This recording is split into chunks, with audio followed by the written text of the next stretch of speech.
This is Luke Paulson, the Catholic Conservative, and welcome to the news of the week for October 5th, 2024. And if you enjoy these videos, do not forget to like, comment, and most importantly, subscribe for more. Pets or just geese? Is it pets or just the geese that are being eaten by the Haitians that were dropped off in the dead of night by the Biden administration? According to the city manager, who has every reason to lie about this, it is only geese. I also need to point out that the viral story of a woman who ate a cat was not an illegal from Haiti, although Canton is only 2.5 hours away. This is from Sky News, a reputable source. I see a lot of pets that have disappeared. Really? On Facebook. What do you know? What have you seen? I know all our ducks are gone. Furthermore, Vance is from Springfield, and so while he can say that there is documented evidence of geese being eaten... Oh, we just actually heard a 911 call from a citizen in Springfield earlier today that some of the immigrants in Springfield were capturing geese at the local pond, slaughtering them and killing them. Dogs. Well, I mean, look, I don't know what are the full spate of animals that are being consumed there in Springfield, but I know that geese are certainly among them, and we've heard reports from a number of constituents on the ground that they have had pets abducted by some of the immigrants there. We're of course looking into this stuff, but look. There is no documented evidence of pets being eaten. However, this is based on what his constituents told him. Even so, we know that in their home country, where their true allegiance probably lies, they eat dogs and cats because there is little else to eat. We also know that these people were dropped off in the middle of the country just to shift the electorate. Do these illegals have jobs? Do they have a place to live and food to eat? Is it possible that a few of them went to old habits to survive? And now that the heat is up, they have decided to stop. It is generally a good idea for a criminal to stop doing illegal things as soon as someone knows that the illegal thing is being done. But let us talk a little bit about President Trump. Trump, protector of women. President Trump has decreed to be the protector of women. Now, all of the liberal cartoonists are bringing up one quote that is attributed to him. However, the only source for this quote itself was overheard back in 2005. Unlike the spectacular work of James O'Keefe, we do not see his lips moving. The recording only surfaced in 2016 when he ran for president. As you may recall, before this, the fake news loved him. It's really mine, you know? It's like...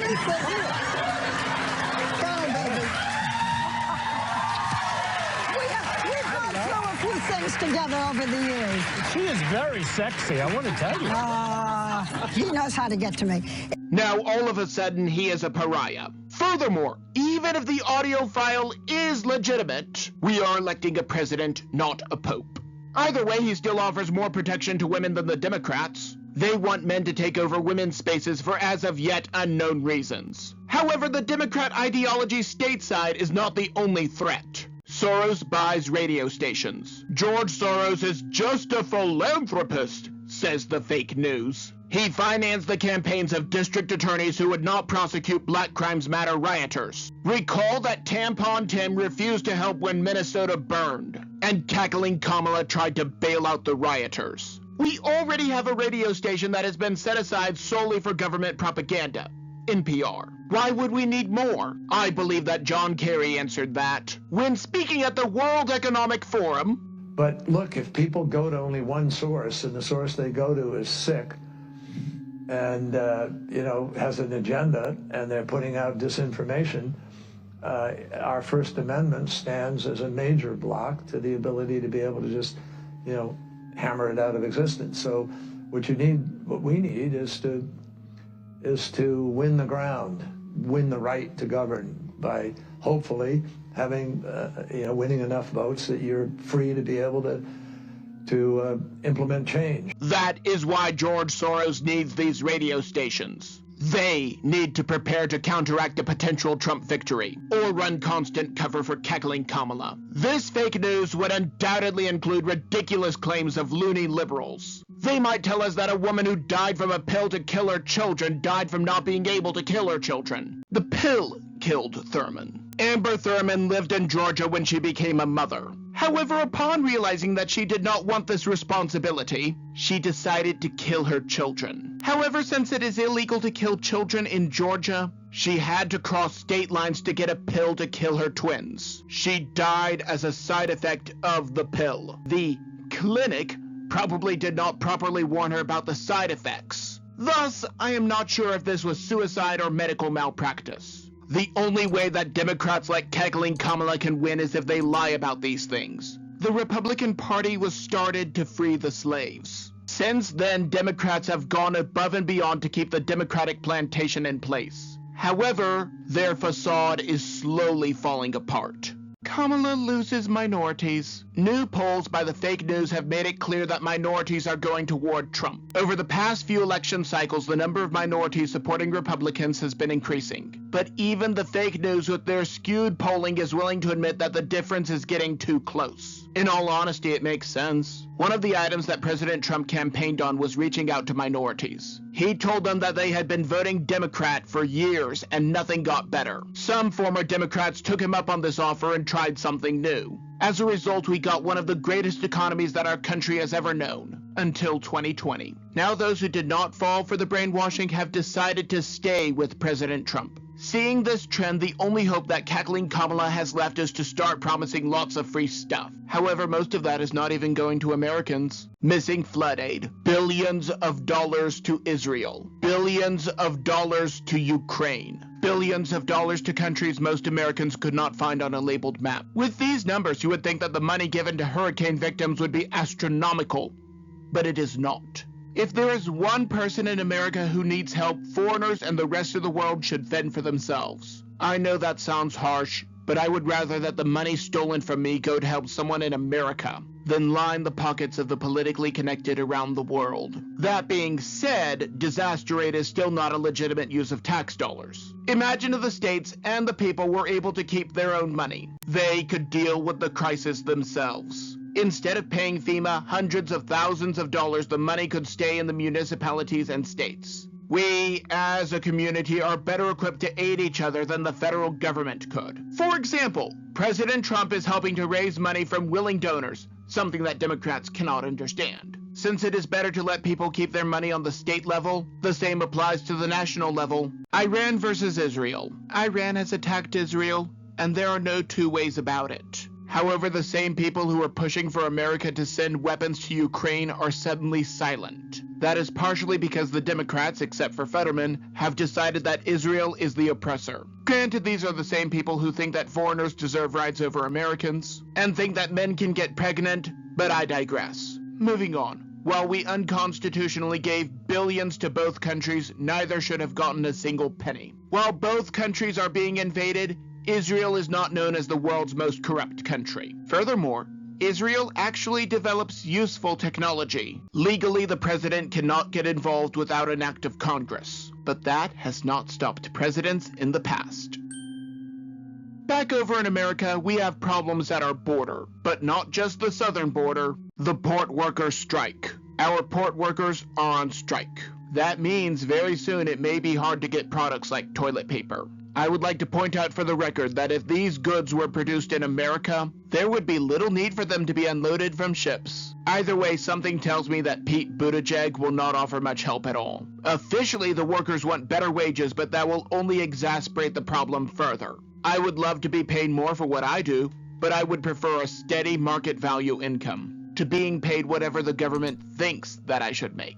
In all honesty, this problem comes down to economic uncertainty and rising prices, both of which were created by the government. The problem is not what the government needs to do. The problem is that the government needs to get out of the way. One thing about the port workers is that it is possible that not all of them agree with the strike. They, however, may not have had a choice, because they may have been forced to join the union. We have before us the threat of force and the power of liberty, and these two mindsets were at issue in the vice presidential debate. The vice presidential debate. While there are a lot of takeaways from the debate for being the president's top bodyguard, I want to take this time to fact-check Tampon Tim's lies that Vance did not have time to get to, and the moderators chose not to get to. Tampon Tim tried to say that President Trump talked about crowd sizes even though it was a distraction created by cackling Kamala. Tampon Tim quoted the annual rate for insulin as opposed to the monthly rate just to make Brandon look better. Tampon Tim claimed that President Trump paid nothing in taxes,